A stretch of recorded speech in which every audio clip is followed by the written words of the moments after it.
Aujourd'hui, juste cette petite vidéo pour partager ma joie et enfin m'autoriser et me permettre d'être complètement en joie, de laisser la joie courir à travers moi, me traverser. Euh,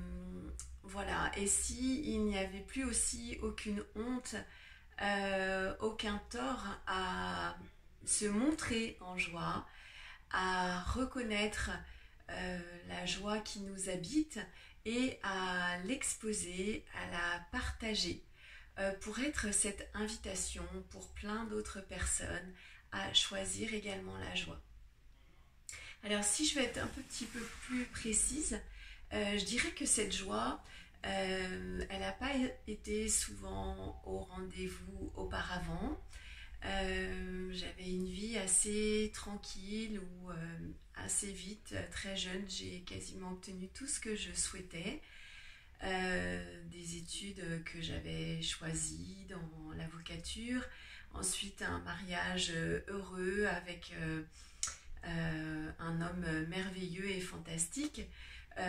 deux enfants, deux jolies petites filles adorables qui me comblaient de joie. Et puis une maison, et puis des vacances, et puis voilà, tout ce qu'on peut imaginer en bien matériel qui peut contenter, qui est supposé contenter chacun dans sa vie, ou en tout cas l'idéal qu'on en a. Et ce qui s'est passé pour moi, c'est que ça faisait un sacré bout de temps que j'étais dans cette petite vie bien rangée, bien tranquille. Et il est survenu un événement tout à fait surprenant. J'ai mon premier amour que j'avais rencontré à l'âge de 12 ans, qui m'a retrouvée 25 ans après. Et à partir de là a commencé une toute nouvelle histoire pour moi, qui m'a fait prendre conscience, et c'était vraiment le début de mes prises de conscience, que même si en apparence j'avais tout ce qu'il fallait pour me rendre heureuse, et je pensais sincèrement l'être, il me manquait vraiment quelque chose de profond, quelque chose après lequel je courais en permanence. Et c'est vrai que depuis l'âge de mes 18 ans, donc ça faisait à peu près une vingtaine d'années, j'étais complètement passionnée par l'univers du développement personnel, euh, complètement omnibulée à lire des livres sur comment être heureux, comment améliorer son bien-être. Et il y avait de ça, de cette chose très paradoxale, c'est que j'avais vraiment l'impression d'être heureuse. Et vraiment, vraiment, je le croyais, je le pensais. Et tout ce que j'avais accumulé en biens matériels, et aussi la famille très soudée, très unie que j'avais avec mon mari et mes enfants, semblait me le prouver à chaque instant. Et cette rencontre avec mon premier amour a totalement chamboulé ma vie. C'est là que je me suis rendu compte que finalement je courais après totalement autre chose, après une vie avec beaucoup plus d'aventure. Et c'est là que j'ai commencé même à m'apercevoir que d'une certaine manière, j'étais en train de mourir à petit feu, que l'inconfort, l'inconnu m'appelait. Et c'est après cette courte histoire, euh, voilà, qui était un petit peu plus de la passion qu'autre chose, et qui s'est terminée aussi rapidement qu'elle avait commencé, que j'ai pris la décision et que j'ai choisi d'arrêter avec mon ancienne vie, de tout quitter pour finalement me retrouver totalement seule. Euh, dans un premier temps, ça a été sur le plan personnel, et puis ensuite, progressivement, j'ai aussi été amenée à quitter mon travail d'avocat. Et là, j'ai connu des périodes de grande détresse, de grand chaos, de grand inconfort, où véritablement j'étais toute seule, jugée par beaucoup de personnes qui ne comprenaient pas ma décision de quitter une situation très très confortable et que beaucoup auraient voulu, même auraient souhaité, pour quelque chose de beaucoup plus inconfortable, de, entre guillemets, beaucoup plus dangereux, de beaucoup plus aventureux. Et pourtant, c'est cette période de chaos, cette période d'errance, cette période d'inconnu, où j'ai aussi rencontré d'autres personnes qui m'ont manipulée d'une certaine manière, où j'ai rencontré aussi des situations d'abus et aussi des situations de pénurie financière vers la fin, qui a été vraiment très très enrichissante pour moi. Curieusement, c'est là que je me suis rendu compte que j'avais véritablement pas besoin d'argent pour être heureuse et surtout que l'argent n'était pas véritablement quelque chose qui changeait ma réalité. Et je n'ai jamais manqué de rien en divisant quasiment par 4 les revenus que j'avais auparavant quand j'étais avocate. Et puis par la suite, donc beaucoup d'histoires sentimentales qui m'ont énormément fait souffrir et qui ne correspondaient pas du tout à ce que j'imaginais et à ce que je désirais au plus profond de moi vivre. Et puis en 2016, l'appel pour un pays, les Philippines, pour un voyage qui m'a permis effectivement de créer un avant et un après et de choisir définitivement, en tout cas pour le moment où je l'ai choisi, de m'orienter vers le chemin de l'accompagnement aux autres et de quitter ma profession d'avocat. Donc c'est ce que j'ai fait en seulement 6 mois. Sans suivre tous les conseils, les avis des personnes qui m'avaient dit de passer progressivement d'une profession à une autre. J'ai tout plaqué aussi début 2016, ma profession d'avocat, pour passer 6 mois avec moi-même, continuer à me former en développement personnel, en sophroanalyse, en coaching. Et c'est au bout de ces 6 mois que je me suis lancée dans l'aventure de changer de profession, de changer de domaine d'activité. Et juste pour témoigner que ce changement a été très très très facile, très aisé, j'ai uniquement suivi ce que mon instinct, ce que mon intuition me disait, à savoir continuer sur le chemin d'Access Consciousness. Et c'est ce que j'ai fait avec beaucoup d'énergie, beaucoup de choix que j'ai fait, de participer à beaucoup de classes déjà pour être facilitatrice certifiée, puis ensuite d'autres classes pour continuer à étendre tous les sujets, tout ce qui me passionnait. Et c'est comme ça que donc en 6 mois je suis devenue CF et puis très rapidement facilitatrice des classes l'aventure d'être soi, de parler aux entités, puis ensuite maestro et puis ensuite X-Men et ensuite Right Voice for You. Voilà, et dans le même temps, j'ai connu aussi beaucoup de solitude, de faciliter beaucoup de personnes à la fois, d'avoir un emploi du temps hyper chargé, car j'adore quand les choses bougent, quand je voyage, et aussi la solitude après toutes les formations que je donnais, de me retrouver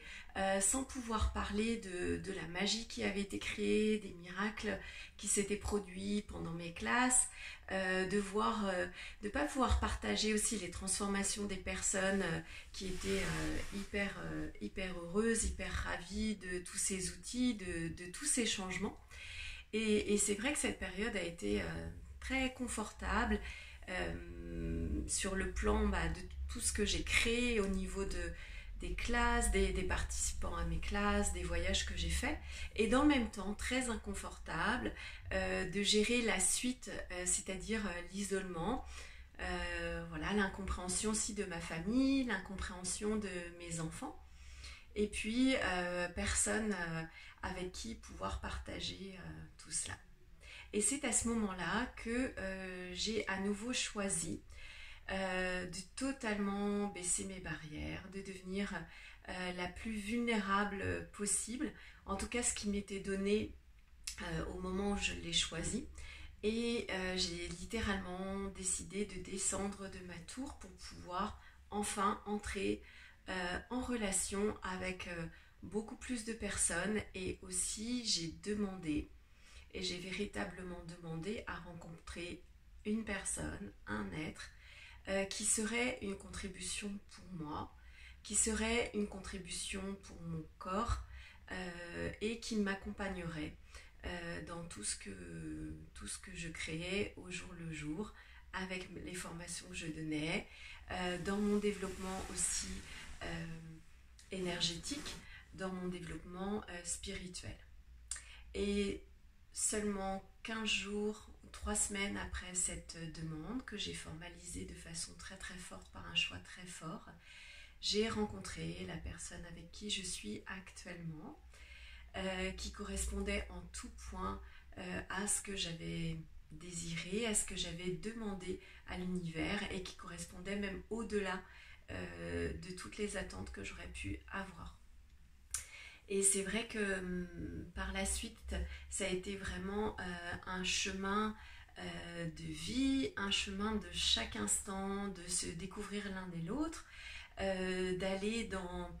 la découverte de tous les points sensibles, ce qu'on pourrait appeler les boutons sur lesquels on appuie mutuellement quand on peut être en relation. Et justement, c'est ça la magie aussi d'être en relation, c'est d'être confronté littéralement chaque jour à l'autre, à l'image qui est renvoyée, à être confronté aussi aux attentes, aux jugements, aux séparations, aux rejets qui peuvent être créés aussi de part et d'autre au sein de la relation. Et à l'issue aussi de cette rencontre, il y a eu donc toute une harmonisation énergétique qui s'est fait pour moi, une entrée dans la joie, dans la découverte de mon corps qui a été beaucoup plus complète aussi, et vraiment des parties de moi que j'ai découvert grâce à cette relation. Voilà, et c'était pour dire que j'ai ensuite été amenée à faire aussi des ajustements par rapport à mes demandes, à avoir aussi une contribution par rapport à mes activités professionnelles, et c'est ce qui est actuellement en train de se passer. Et juste pour préciser comment la vie est totalement magique et que les choses ne se passent jamais comme ce que vous avez pu imaginer. C'est vrai que là, j'en arrive à devoir actualiser au jour le jour toutes les demandes que j'ai formulées, qui sont en train de se révéler, qui sont en train de me parvenir de façon totalement cachée, parfois qui ne s'apparentent pas à ce que j'aurais pu imaginer. Donc cette petite vidéo pour parler de la joie. De la joie, c'est le stade auquel j'arrive maintenant de pouvoir exprimer publiquement le fait que je suis heureuse, ce qui dans cette société peut être un peu tabou ou un peu osé ou même un peu mal placé, de pouvoir dire qu'on est totalement heureux, que tous les aspects de notre vie nous satisfont, même s'il peut y avoir tout le temps quasiment de l'inconfort, tout le temps des hauts et des bas, ce qu'on pourrait appeler des hauts et des bas. C'est juste comme si on était sur un fil et que quand on tombe beaucoup plus bas qu'avant, et quand on remonte aussi beaucoup plus haut qu'avant. Voilà, et si finalement être heureux c'était ce mélange d'intensité, ce mélange de création, que ce soit d'un côté ou de l'autre, et s'il fallait aussi passer par des choses un peu plus inconfortables pour mieux apprécier l'inconfort, et si aussi la douceur était maintenant au rendez-vous pour vous, pour moi, pour tous les êtres qui en font la demande, et si cette douceur permettait justement d'entrer en communion aussi avec la joie, de goûter à la joie d'être, de goûter à la joie et à la douceur d'être présent à soi-même, en même temps qu'on est présent à l'autre, en même temps qu'on est présent aux autres. Et si tout cela, c'était l'aisance aussi, l'aisance d'être en joie, d'être doux avec soi-même dans n'importe quelle situation, peu importe ce qu'on a traversé, peu importe ce qui reste à parcourir. Voilà, c'était mon témoignage, voilà, pour me faire découvrir un petit peu plus pour ceux qui ne me connaîtraient pas. Euh, voilà, et quelle invitation pouvons-nous être les uns avec les autres, pour les autres, avec nos parcours réciproques, nos histoires réciproques, sans y mettre de signification. Juste observer, juste regarder ce qui a été accompli, ce qui a été traversé, ce qui a été dépassé. Voilà. Et je vous souhaite une très très très très belle aventure dans votre vie. Choisissez pour vous au lieu de choisir parfois contre les autres. Choisissez pour vous, choisissez ce que vous souhaitez que votre vie soit dans le futur. Choisissez à quoi vous avez envie que votre vie ressemble demain.